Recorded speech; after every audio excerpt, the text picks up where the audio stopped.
Hey, welcome back. Got another bourbon for you today, so let's get right to it.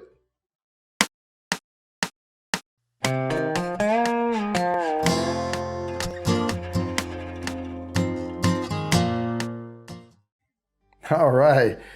We have Woody Creek Distillers Colorado Bourbon. Okay. So I didn't look up anything on this. It says Roaring Fork Valley, Colorado. It says Colorado straight bourbon, gracefully aged in new American oak and blended with Rocky Mountain spring water. It is a 4590, so it's a 45% by volume, 90 proof. It does have batch distilled W0661-19, so they do put that on there. Handcrafted in small batches, distilled and produced by Woody Creek Distillers. So I can tell you it's kind of light in color, but it's a nice copper, on the top here. So let's pop her open. I did pull the plastic off while I was off camera, and my wrist has been hurting playing disc golf. Bags full of discs, and I thought, man, I'm hurting my wrist, trying to throw too hard or something, but it wasn't what it was. And today I went back to play another round. It's my backpack, and I am grabbing the strap and I'm slinging it over my shoulder, and that repetitive movement, slinging that bag on my shoulder, tweaked my wrist right in here, and a little nerve pinch or something. No big deal. Let's get the top. Is this a screw off? It is a screw off top. Wow. So no cork on this one. I was going to try to pull the glass apart. All right. So there's one. Let's pour some here. This is one of the ones I did pick up, and I did look at reviews, and it was supposed to be okay, but let's screw the top back down. Wow, a screw on top. Woody Creek. All right. Now, let's look at it. It is pale. Really, really pale. This is one of the lightest bourbons I have ever seen. Now, they do say that it is, what did they say? Colorado straight bourbon, gracefully aged in new American oak and blended, a little too much, for my taste, with Rocky Mountain spring water. So they do say they blend it with water. So there you have it. I have not nosed it. I will not pass judgment just yet, but that is awfully pale. Getting some trails. Oh, those are fast. Okay, let me nose it. Not bad. Not bad on the nose. It's giving some notes up. I did not have high hopes of that. But I am getting caramel. I am getting vanilla. I am getting some grassy, earthy notes. A little oak in there. Surprising. I'm getting some wood notes.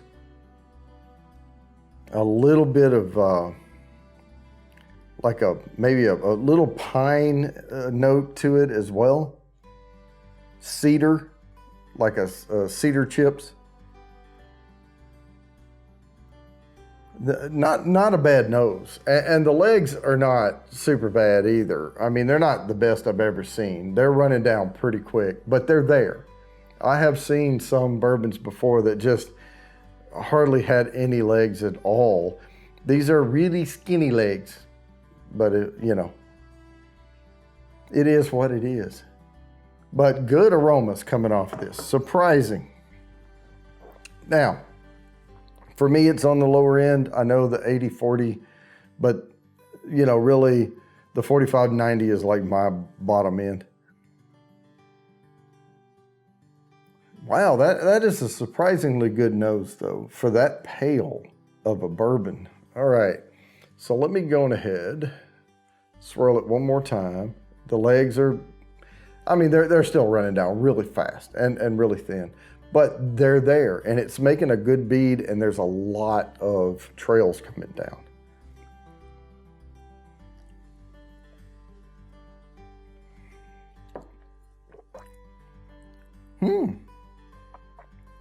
Dang. Huh, not bad. Not bad. If I were thirsty though, I might want to just like slug it. No, but I am getting some notes off that. It is on the weak side on the tongue. Hang on.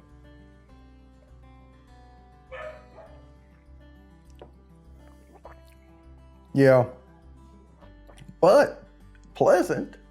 It really is pleasant. It is hardly any finish. Okay, I'm gonna just tell you that right off the bat. In the back, there's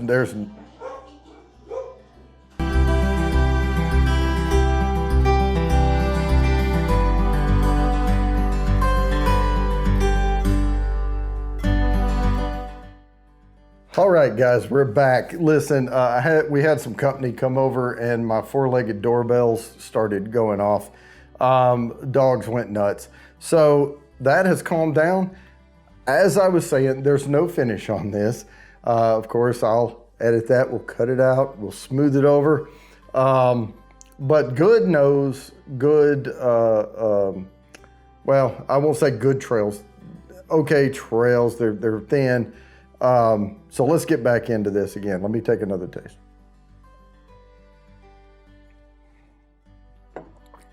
And I will go ahead and tell you, I am taking big drinks out of this because I'm really getting a good wash over my tongue, and I'm having to force it around. Thin trails, they don't coat as well. There's some good caramel in there, but it does taste like my ice cube melted. So, you know, where they say they blended it with Rocky Mountain, what do they say? Rocky Mountain spring water. Okay, fine, but I don't like putting a lot of water in my bourbon, right? But this does taste like a decent bourbon that had water put in it. The pine, the spice is not coming through on the palate. It's mostly just caramel, probably a heavier char on the barrel, you know, bringing out those caramel vanilla notes.